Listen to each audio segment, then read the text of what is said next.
yilda bir keladi. Bu oyda Xudo xohlasa yaxshi inson bo'lib shu ibodatlarni chiroyli qilib o'tkazish nasib qilsin. Ungacha tezroq qilamiz deb shoshib qoldik. Shoshgan paytimiz mana eng qisqa muddat ichida qilingan konsert O'zbekiston bo'yicha mana konsertim. Shunga ham zavq to'la, biletga bormaganlar bor, xabar bo'layotganlar bor. Tashkilotchilarning o'zini qarindoshlari kirolmayaptilar.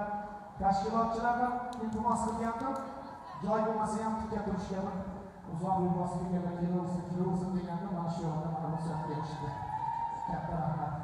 Yana tashqarida uzoq yo'l bosib kelgan yosh kattalar bo'lsa, imkoni bo'lsa, chetlarda o'tirishga qabul qiling.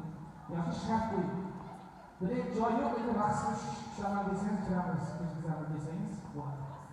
Hamma bugun maza qilaman deb kelgan, to'g'rimi?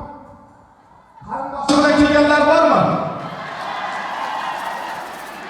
O'zim Farg'onada hamma bir-biriga qarindosh deyman. Chunki ovoz baland chiqdi. Opasi, singlisi, akasi yurakdan chiqib ketdi.